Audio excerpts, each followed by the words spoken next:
Bonsoir à tous, bienvenue dans notre émission La Réunion Lula. Ce soir, on va aborder un sujet qui pose problème, que ce soit pour la retraite, d'abord pour le travail.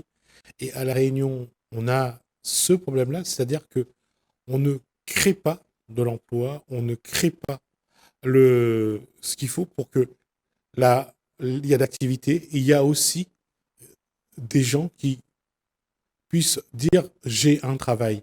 On va aborder avec Georges Harriman d'abord les raisons vraiment profondes et on verra ensuite pourquoi on n'y arrive pas. C'est dans Causement Réunionnais.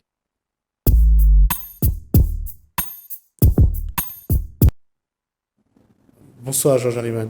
Bonsoir. La question de la retraite qui n'a pas connu une bonne fin, je dirais, sur ce projet.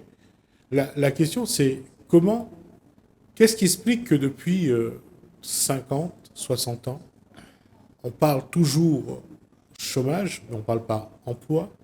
Pourquoi on supprime, lorsqu'on crée un emploi, on en supprime deux en France?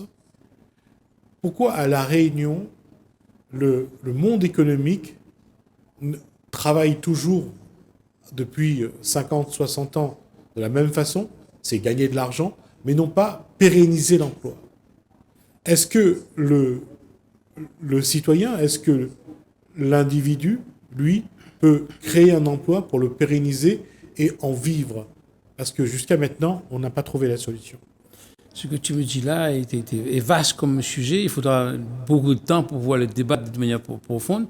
Mais permettez-moi, avant de commencer le truc, de remercier les artisans de la départementalisation, quel que soit gauche ou droite, parce qu'aujourd'hui, on fête la 70e année. C'était le 19 mars 1946, où cette loi a été votée à l'Assemblée nationale, portée par Léon Lepervenche et par Raymond Vergès.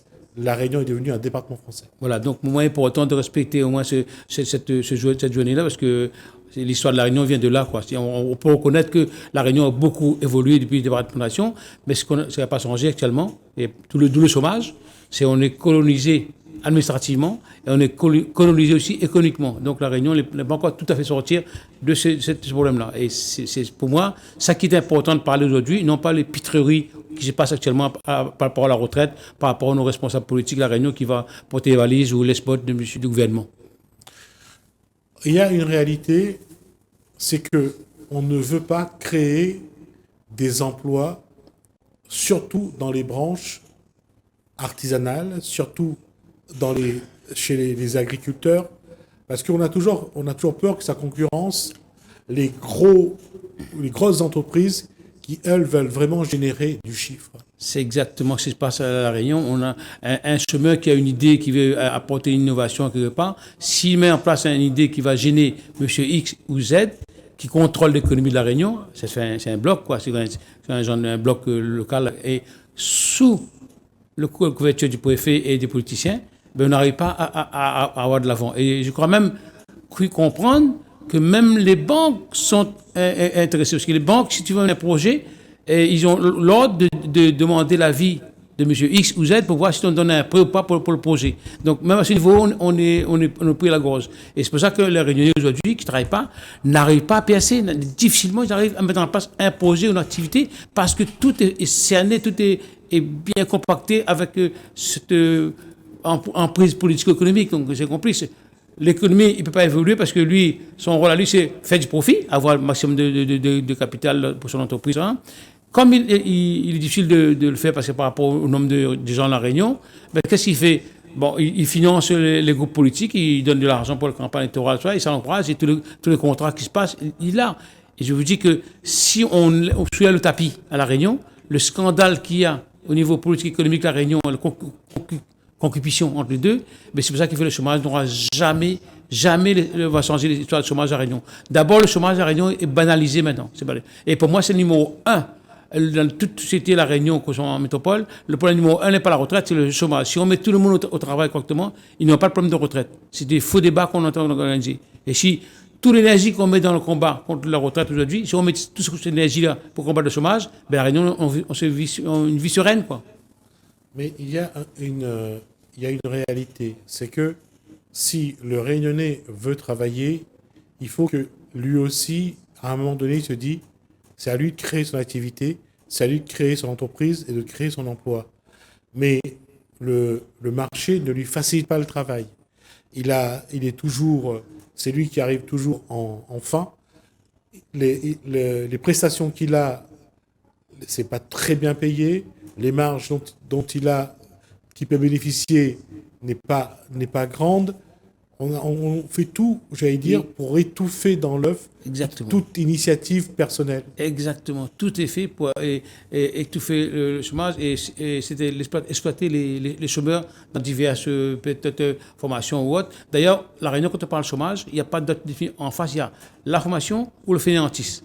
Ou ils sont fainéants, ou ils ne sont pas formés. Donc voilà le résultat qu'on a en fait du chômage. Et je te dis qu'un Réunionnais, quelque chose en chômage, ne pourra jamais créer son activité parce que quelqu'un qui est en chômage n'a pas de moyens. Donc il va s'adresser, il faut qu'il vende son projet et son idée parfois il a son idée bien précise, bien travaillée, bien concrète. On met le tiroir et on dit monsieur c'est pas possible, c'est impossible. Mais demain l'idée est récupérée par quelqu'un qui vient d'ailleurs, récupérée et on fait le projet à sa place. Lui il arrive bouche bée. Pourquoi il n'a pas fait? Ben, il ne sait pas. Et c'est lui qui a fait le projet, c'est lui qui écrit. Et c'est souvent ça la réunion. Tu as une idée, l'idée est reprise avec la complicité des administratifs, le local, le bureau. Et d'ailleurs, je ne comprends pas pourquoi il n'y a que le pôle emploi, que le monopole du chômage de la Réunion. Donc, Décourager ceux qui ont des initiatives, des porteurs de projets, décourager ceux qui ont envie de créer quelque chose, ça on le voit évoluer comme ça chaque année. Il y en a de plus en plus et il y a de plus en plus de chômeurs. Les Réunionnais se découragent, ils abandonnent à un moment donné, ils n'ont plus envie, ils attendent, ils savent que quoi qu'ils fassent, on va leur mettre des obstacles, on va les empêcher d'avancer.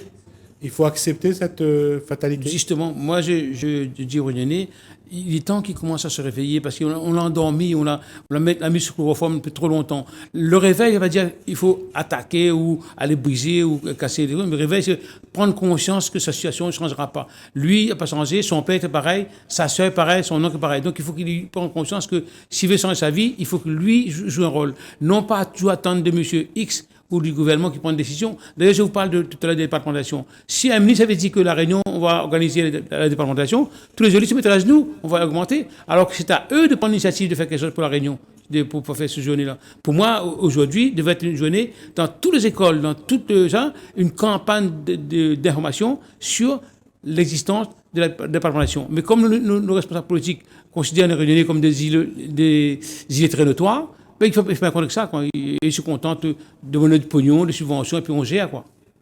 Et là aussi, c'est quelque chose qui s'est développé, c'est la Réunion vit sur j'allais dire, une posture artificielle. Assimilation. L'assimilation, les subventions, que l'argent qui arrive de métropole. Pourquoi? Qu'est-ce qui fait que depuis plus de 60 ans, et à la rigueur depuis la départementalisation, et la mise en place de revenus de transfert, comme les allocations familiales, comme le RMI. Qu'est-ce qui fait qu'on a habitué, on a appris et on a habitué le Réunionnais à vivre de revenus de transfert sans travailler et à vivre modestement? La cupidité des pouvoirs économiques, là, c'est en premier lieu, je vais toujours voir plus pour aller ailleurs. Deuxièmement, le manque de courage, le manque d'audace, le manque d'action de nos responsables politiques à La Réunion, qui ne s'attaquent pas au fond du problème, mais qui essayent de gérer les conséquences avec du complexe qu'on appelle longtemps. On cache les trucs aujourd'hui, il y a un problème, on cache comme ça, et puis c'est fini, ça s'est arrangé, maintenant on va continuer. Et c'est ça qui fait que La Réunion n'aura pas jamais cette volonté de voir changer, là, parce que si ça vient d'en haut, ça. Je vous dis qu'on est encore mentalement, dans notre mentalité, on est encore dans la colonie française. On est encore bien. D'ailleurs, nos élus ne sont pas à la hauteur. Ils sont des marionnettes. Ils disent qu'on leur dit de faire, mais jamais une idée vient d'eux. S'il fait une idée, il faut qu'il court pareil pour demander s'il peut le faire ou pas faire. Donc ça, c'est un truc important. Parce que quand on a des responsables politiques, l'incapable de prendre des décisions, il faut toujours que c'est monsieur le gouvernement ou monsieur le ministre qui vient. Surtout quand on a à La Réunion un sous-ministre, on est pas mal barré. Hein. Mais ça, c'est un constat qui existe maintenant depuis quelques décennies. Il faut changer. Qui peut changer? Mais nous, Comment? il faudrait que les gens comme moi, comme les individus qui sont à La Réunion, arrivent à raisonner, à faire prendre conscience à un simple citoyen lambda de sa position, qu'il ne va pas rester tout le temps un éternel mendiant, parce que c'est comme ça La Réunion. On est mendiant de la naissance à notre mort. On a la location, on a la bourse, on a les RSA, on a la CEDIC, après on a la minimum vieillesse, ou bien l'ASPA. On est mendiant en permanence. Tout le temps en train de mendier. On n'a plus de dignité. Tout ça a été foutu en l'air. La fierté des Réunionnais, ça n'existe plus. Alors, comment faire pour essayer d'inverser la tendance? Les simples, aller sur le terrain et faire relancer l'éducation populaire. Pour moi, il paraît important, il faut que les gens soient éduqués. Et là, tout est fait pour que ces gens-là soient éloignés, soient écartés, soient exclus de confrontations, des relations entre eux autres. D'ailleurs, j'ai regardé une émission, pas plus tard qu'hier soir à la télé, ça m'inquiète tellement que j'ai peur pour les 10 ans à venir pour La Réunion, parce qu'on parle de l'intelligence artificielle, où une machine va tout faire à la place de l'humain. Donc, plus ça va, plus on déshumanise les gens, et puis, et puis on prie, quoi, ouais, il fait pitié, on donnera une subvention pour les aider, on voudra un budget pour les aider, mais aider, juste aider, pour survivre. Oui, mais en face, on voit bien que l'individu et le Réunionnais perd confiance. Toutes ces valeurs. Il perd confiance, il n'a plus envie de se battre, il est dans une fatalité. Quoi qu'il fasse, il sait qu'il a l'impression qu'il ne réussira pas. Comment faire pour changer ça? Je peux vous Pour lui dire donner envie de se remettre à la lutte. D'abord, ceux qui ont reçu le pouvoir d'accompagner les Réunionnais, qui jouent leur rôle, leur vrai rôle, travailler pour la Réunion, non pas pour l'image de la Réunion, mais pour la Réunion. Georges Herman, on sait que la politique ne va pas apporter des solutions. Il faut que la solution vienne de la base. Alors, comment faire en sorte que la base se mobilise, la base sensibilise le plus grand nombre et qu'ensemble, il y a un mouvement collectif pour essayer de faire bouger les choses? Ben, il faut utiliser les remèdes fondamentaux, aller dans chaque maison, comme les témoins de Jéhovah, pour expliquer aux gens que la situation s'envenime et ça ne va pas arranger, votre enfant va être votre avenir sont en danger, il faut prendre de l'avant et c'est là, nous, citoyens lambda, de prendre ça en main. Oublier l'existence de ces élus-là, oublier parce qu'ils sont incapables depuis des années à faire quelque chose, oublier leur existence. Parce que ces gens-là ne réapparaissent quand il y a une campagne électorale. Donc aujourd'hui, oublions tout conflit, que ce soit droite-gauche, oublions l'élu en face de nous, dit, si tu es capable de faire, on va le faire nous-mêmes. Et c'est ça qui a du mal à prendre. Mais il faut prendre conscience aux gens, il faut du temps au temps. Et ça prend du temps, longuement de temps. Mais là, on voit bien qu'aujourd'hui, quand on regarde les chiffres donnés par l'INSEE, quand on regarde les chiffres donnés par le Pôle emploi et tout ce qui est, j'allais dire, institut économique, si on ne crée pas l'activité, il y a peu de chances d'avoir aujourd'hui du travail.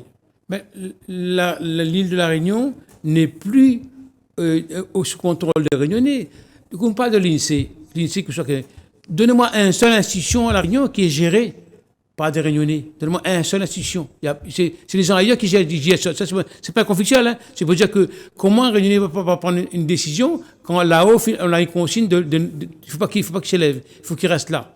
Et d'ailleurs, un préfet a bien dit, je rappelle ici, un préfet a bien dit en public, il a dit que l'on soit blanc, qu'il soit, chez Réunionnais, qu'il soit blanc ou noir, c'est tous des nègres. Donc, quand un administratif, un préfet qui dit ça au niveau de l'État, ça veut dire qu'en haut, les Réunionnais sont humiliés en permanence par un certain nombre de personnes.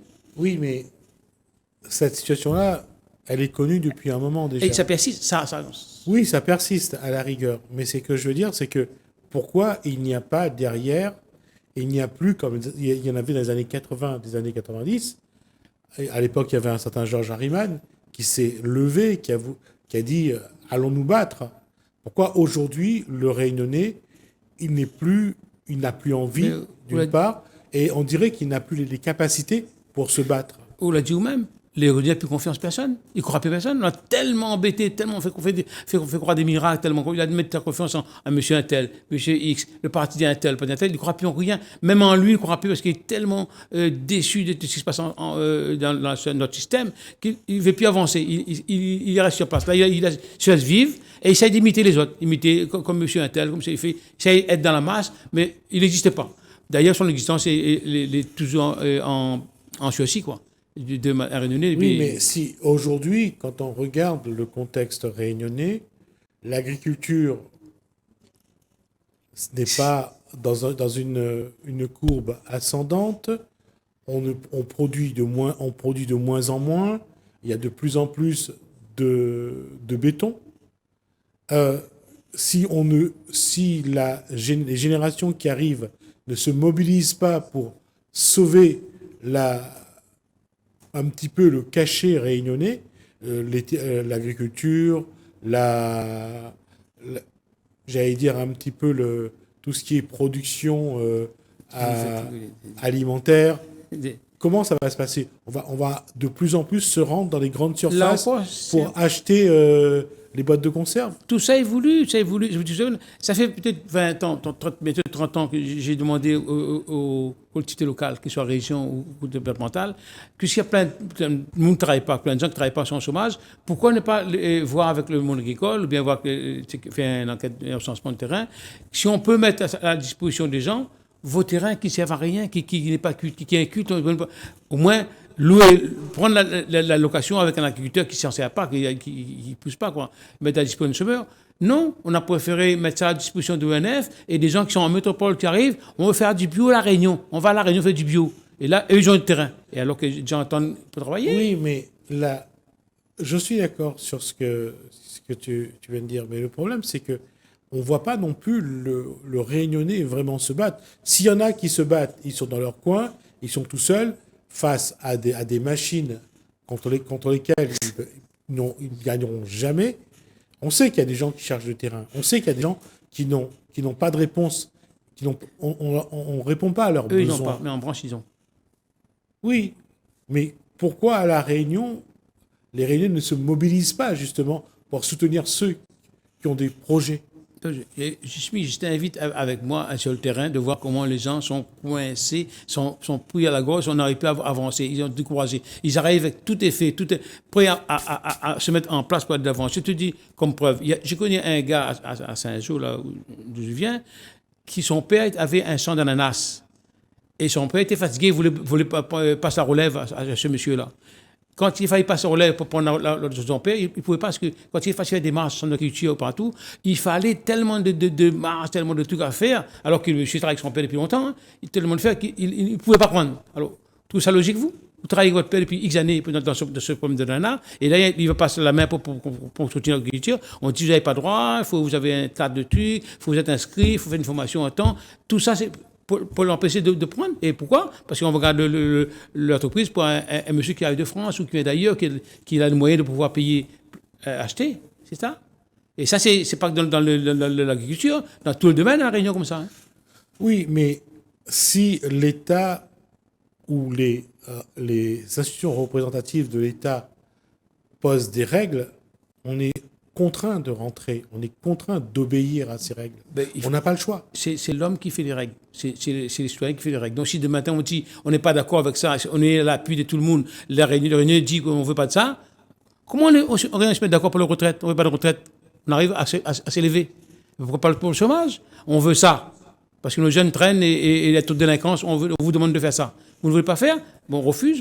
La désobéissance publique est devenue un truc à l'avenir notoire. Hein. Je suis obligé. Hein.